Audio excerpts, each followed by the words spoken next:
Hello everybody, it is the end of 2021, a few days after the end of 2021, because I still wanted to try and see a few more films that I hadn't seen yet in order to make this list, my top 10 films of the year, as accurate as possible. Now unfortunately, just a quick disclaimer, here are some of the movies that I haven't seen this year. And yeah, we're just going to get straight into it with some honorable mentions. Please make sure to, like the video, comment what you think of the movies that I'm talking about or the movies that you think I should have included. And of course, please subscribe. We're actually really close to 600 subscribers already this month, which is quite surreal. I didn't think we'd get that close this soon this year, but hey, if we can get 600 subs by the end of January, that would be pretty fantastic. Right, honorable mentions go to The Suicide Squad, which was one of the most fun cinema experiences I had this year. I really enjoyed it. I think it absolutely shits on the previous Suicide Squad movie. And I honestly can't wait to rewatch this movie. I had a lot of fun when I first saw it. The next honorable mention is No Time to Die, which I think is a very fitting end to the Daniel Craig Bond era. I thought the ending, as controversial as it was great. I thought it was touching. I thought Craig's performance was excellent. The only reason it's not on the list is because I thought Rami Malek's villain didn't feature enough. Next, I want to give an honorable mention to T10, a French body horror movie about a serial killer on the run. It was disturbing as fuck, but I really enjoyed it for what it was. Also, I want to give a honorable mention to Spanish movie Parallel Mothers, which was a melodrama that I got really invested in. Far more invested than I thought I would be. Honorable mention goes to The French Dispatch, Wes Anderson's recent film. It's very Wes Anderson. For me, I thought the first short story with Adrian Brody was the best by a mile, but I did really enjoy the third one, and I enjoyed the middle one. I just didn't think it was as good as the first or third. And my last honorable mention goes to The Harder They Fall, which was a fun western. It wasn't anything too original, but it was just a very fun watch. Those are my honorable mentions, and now time to get into the list proper. And at number 10 we have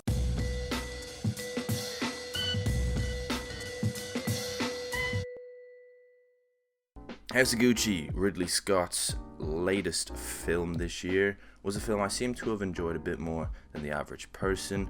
A lot of people seem to think it was too long. A lot of people seem to think that most of the Italian accents were off-putting. I only found one particularly off-putting, and I've already, spoken about that. But I thought it was a great movie. I really enjoyed it. I thought the runtime was fine, although it's long. I thought it was enjoyable. A lot of people are throwing terms like Oscar bait at this movie. I don't think it's Oscar bait. Sure, Lady Gaga will probably win Best Leading Actress, but I don't think it's Oscar bait or anything. I really enjoyed this movie, honestly. I thought Adam Driver was great in this movie. I thought Lady Gaga was great in this movie. And honestly, I'm excited to rewatch it. I really enjoyed House of Gucci. And at number 9 we have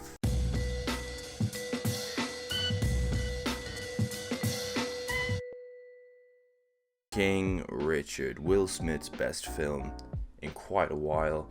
One of the best sports dramas probably since Moneyball.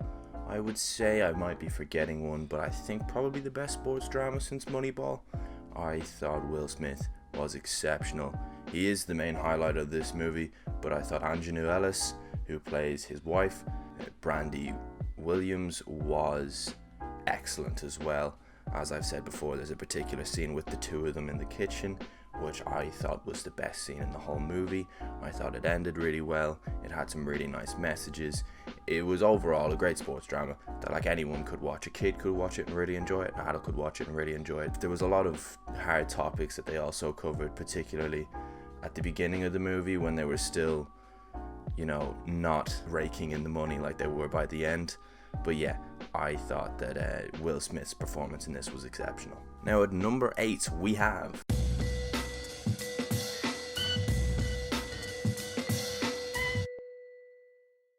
Red Rocket. I absolutely gushed about this movie in my What I Watched in December video. Go check that out.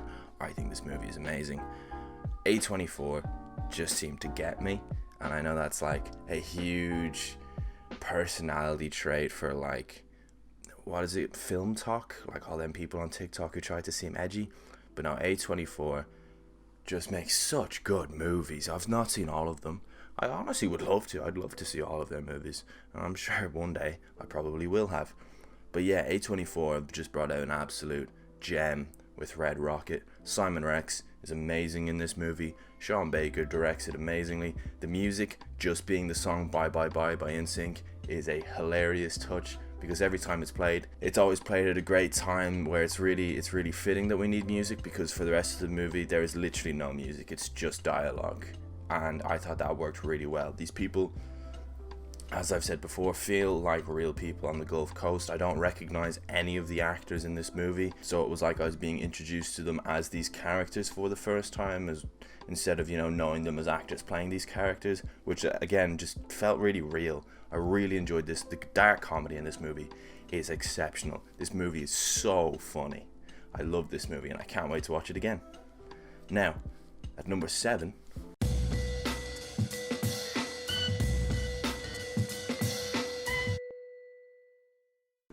Pig is the directorial debut of Michael Sarnowski.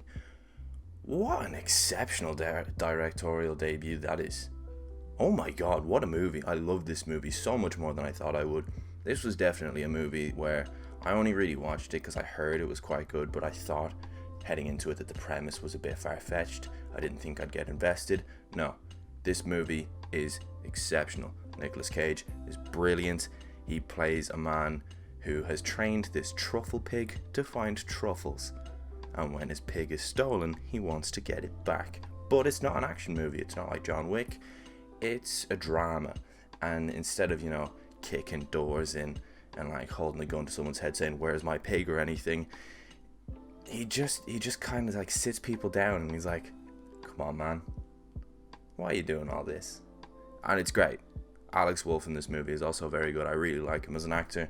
I can't wait to see what he does next. This movie was definitely one of my favorites of the year. Definitely a movie I can't wait to watch again. It's almost definitely going to become a poster on my wall. That's how much I loved it. Pig is definitely going to go on my wall at some point, because that movie spoke to me in the least cringe way possible. I loved that movie so much. Pig is definitely my biggest surprise of the year. And at number 6 we have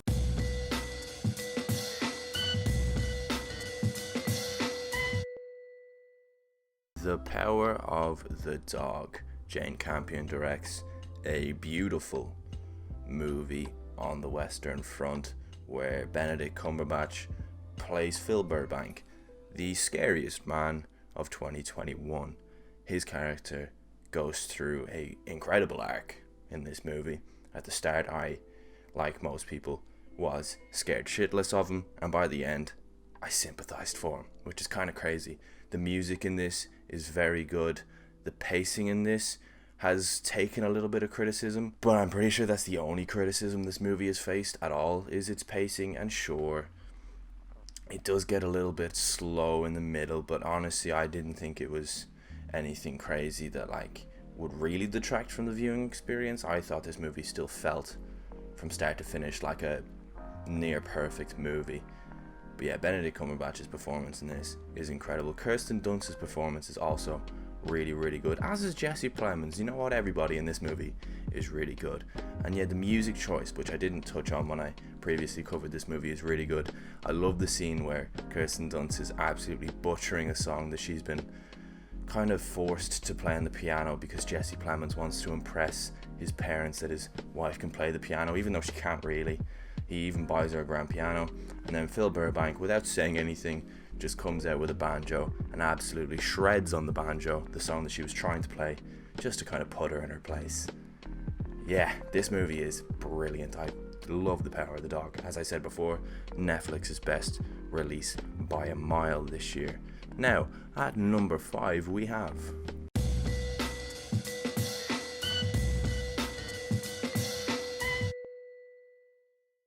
Dune. Dune is a movie I've actually not covered yet on the channel because when I started making YouTube videos again, I had seen Dune the month before. This movie is massive in scope, in its world building. It is probably the best new world we've been introduced to in cinema since probably the MCU. This movie is so good at world building. Denis Villeneuve, one of the best filmmakers working today. Timothée Chalamet is great. Jason Momoa is really good in this actually. And personally, my highlight of the movie is... so I really like the special effects, the visual effects, but for me the highlight has to be the score. Hans Zimmer gives us an incredible score, and the sound design in this movie is amazing. This movie is definitely a cinematic experience, and I cannot wait for Dune Part 2. That is one of my most anticipated films that is soon to come out, because Dune was the best sci-fi film of the year by a mile. Now at number 4 we have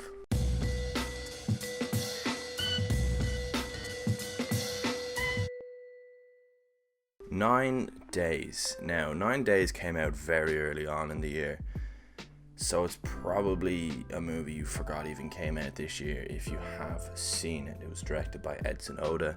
It's got a wonderful cast of Winston Duke, Zazie Beetz, Benedict Wong and Bill Skarsgård. I thought this was amazingly original. I thought this movie was really touching. I thought Winston Duke's performance was criminally underrated as the man who dictates which of these applicants gets a chance at life. It is a precursor to Life, where he does a sit-down interview with all these candidates who want to live on Earth. Right now they're in some form of purgatory, and basically only one of these candidates gets an opportunity to live on Earth, like an actual real life. This purgatory is where Winston Duke decides, and he's not like a godlike character. Sure, he has those abilities I suppose, but he doesn't have a god complex by any means. He's a very flawed, fragile character who just needs a hug. 9 Days is brilliant. I've never seen an Edson Oda movie before, this one, and now I want to see all of them. I feel like I say that a lot. I said that about Sean Baker as well, and Michael Sarnowski as well. I just want to see all of his movies now, because this was a great introduction to Edson Oda's filmography. I really enjoyed this movie. 9 Days, a really underrated film. Probably my most underrated film of the year actually, 9 Days. Now at number 3 we have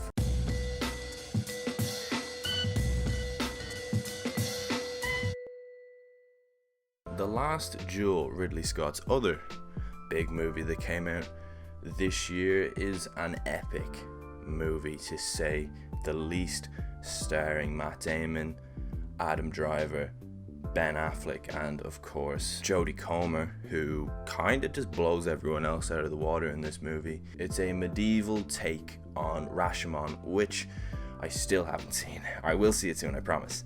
It's a medieval take on Rashomon, an old Japanese movie where we get 3 sides of a story. Sure, a lot of people don't like the idea that although this has a much longer runtime than Rashomon, we have to sit through the same story 3 times.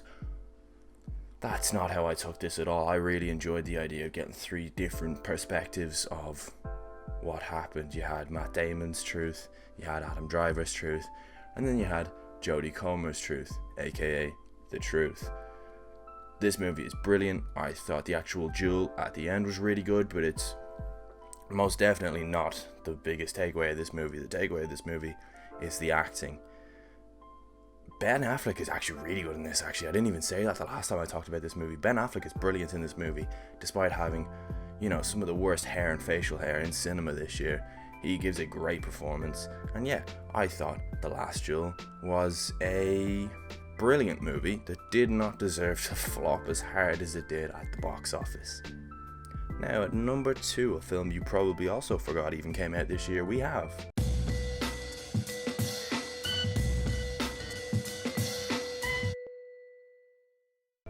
Judas and the Black Messiah. Now these were eligible for the previous Oscars. But my God, Daniel Kaluuya deserved his Oscar that he won, because he is awe-inspiring in this movie as Fred Hampton, who, again, it's just mental to think how young he is during the actual events of this movie. This movie is incredible. It's another... Is it a directorial debut or a sophomore effort? 1 second. Yeah, it's the sophomore effort of Shaka King, his second movie, definitely his biggest movie, no doubt. Yeah, Lakeith Stanfield is great in this.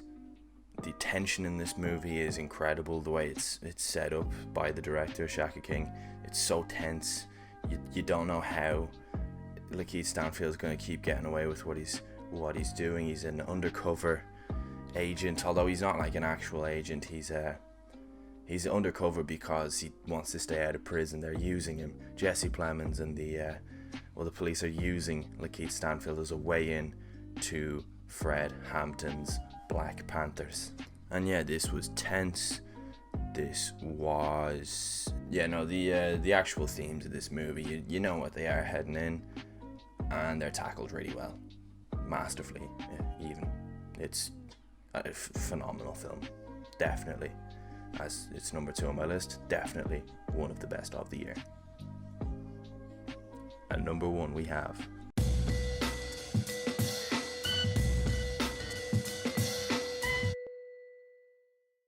Spiderman No Way Home. Is this the best film of the year? Probably not. Is this the film I enjoyed the most this year? Absolutely. I love Spider-Man No Way Home. I thought they hit every single nail on the head with this movie. I'm not going to spoil anything. I've done a spoiler review, so don't worry if you've not seen it. But it was worth the hype. The surprises in this movie are incredible. They're set up so well. They are executed really well, and you know, the banter we get between the characters in this movie is amazing and so surreal. Like you wouldn't think you'd get to see that kind of banter in a movie. Yeah, the movie is incredible. It's the most audible cinema experience I've ever had.